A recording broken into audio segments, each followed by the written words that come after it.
আসসালামু আলাইকুম ওয়া রাহমাতুল্লাহ। দেখতেই পাচ্ছেন এই শিশুটি নিষ্পাপ, অসুস্থ। এই শিশুটি আমার দীর্ঘ ৮ বছর পর ৯ বছর পর পৃথিবীর বুকে আসছে। অনেক কষ্টের, অনেক ভালোবাসার সন্তান।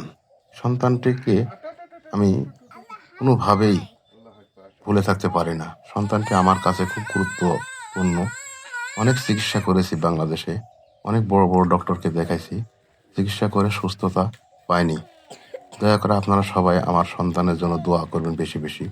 আর কোথায় গেলে চিকিৎসা পাওয়া যায় আপনারা অবশ্যই কমেন্টে বেশি, বেশি জানাবেন।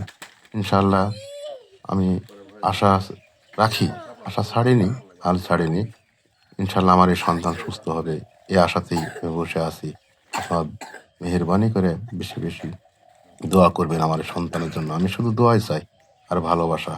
আপনারা দোয়া করবেন। অবশ্যই আপনার দোয়া আর আল্লাহর ভালোবাসা, আল্লাহ তাআলা চাইলে ইনশাআল্লাহ সুস্থ হবেই। ইনশাআল্লাহ এই আশাতেই বসে আছি।